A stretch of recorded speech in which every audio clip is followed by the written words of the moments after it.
Hi friends, welcome back to பசியும் ருசியும். இன்றைக்கி பசியும் ருசியுமில் ஹெல்த்தியான பசலைக்கீரை பொரிச்சக்கிழம்பு எப்படி ஈஸியாக டேஸ்டியாக செய்கிறது அப்படின்னு பார்க்க போகிறோம். ஸோ இந்த வீடியோ ஸ்கிப் பண்ணாமல் லாஸ்ட் வரைக்கும் பார்த்து கண்டிப்பாக நீங்களும் ட்ரை பண்ணி பாருங்கள். வாங்க ரெசிபிக்குள்ளே போகலாம். இன்றைக்கி நான் மண்பானையில் செய்ய போகிறேன். நீங்கள் எந்த பாத்திரத்தில் வேணாலும் செய்யலாம். மண்பானையில் 2 கிளாஸ் தண்ணி சேர்த்துக்கிறேன். தண்ணி சூடு ஏறின பிறகு 3 ஸ்பூன் பயத்தம்பருப்பை வாஷ் பண்ணி க்ளீன் பண்ணிவிட்டு அதில் சேர்த்துக்கலாம். இது கூட 2 ட்ராப் நல்லெண்ணெய் சேர்த்து க்ளோஸ் பண்ணி வேக வச்சுக்கலாம். இப்படி நல்லெண்ணெய் சேர்க்கறதுனால பருப்பு பொங்கி வழியாமையும் இருக்கும், அதே சமயத்தில் சீக்கிரமாகவும் வெந்துடும்.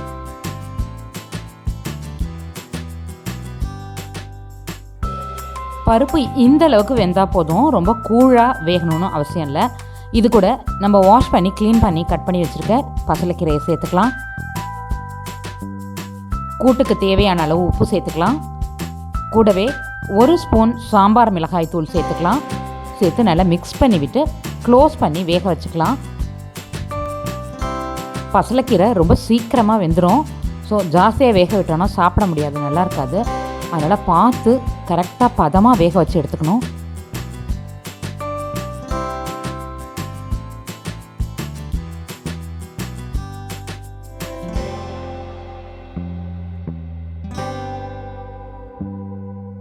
கீரை வெந்த பிறகு இது கூட 3 டேபிள் ஸ்பூன் தேங்காய் துருவலை தண்ணி விட்டு நல்லா அரைச்சி சேர்த்துக்கலாம்.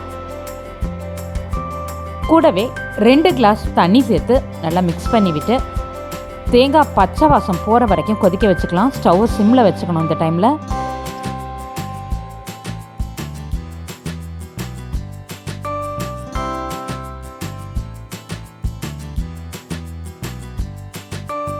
இது மாதிரி நல்லா கொதித்த பிறகு ஸ்டவ் ஆஃப் பண்ணி க்ளோஸ் பண்ணி வச்சுக்கலாம்.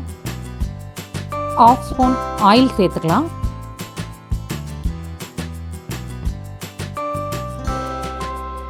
ஆயில் ஹீட் ஆன பிறகு 1 ஸ்பூன் கடுகு சேர்த்துக்கலாம். கடுகு நல்லா வெடித்த பிறகு இது கூட 8 சாம்பார் வெங்காயத்தை இந்த மாதிரி கட் பண்ணி சேர்த்துக்கலாம். கூடவே 1/4 ஸ்பூன் சீரகம், 2 கொத்து கருவேப்பிலை,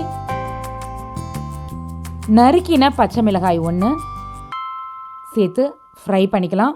ஜஸ்ட் தாளித்து விடாமல் நல்லா ஃப்ரை பண்ணிக்கணும், பொரித்து எடுத்துக்கணும். கீரைக்கு கருவேப்பிலை வேண்டாம் அப்படின்னு நினைக்கிறவங்க அதை ஸ்கிப் பண்ணிக்கலாம். அதே மாதிரி பூண்டு வேணும், பூண்டு போடுவேன் அப்படின்றவங்க நிறைய பூண்டு சேர்த்துக்கலாம், நல்லாயிருக்கும்.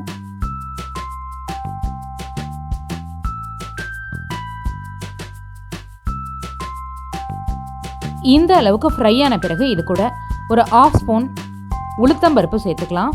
ஸ்டார்டிங்லேயே உளுத்தம்பருப்பு சேர்த்தாக்கா ரொம்ப ஹார்டாகிடும் நல்லா ஃப்ரை பண்ணுறதுனால, அதனால் இந்த ஸ்டேஜில் நம்ம சேர்த்துக்கலாம்.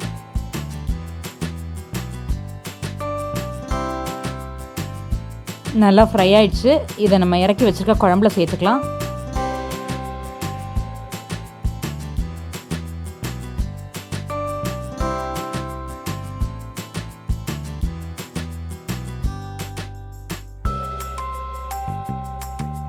சூப்பரான பசலைக்கீரை பொரிச்ச குழம்பு ரெடி.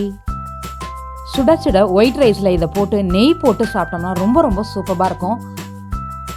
அது மட்டும் இல்லை, இது அப்படியே சூப்பர் மாதிரி சாப்பிட்றதுக்கும் ரொம்ப ரொம்ப சூப்பராக இருக்கும். கண்டிப்பாக ட்ரை பண்ணி பாருங்கள்.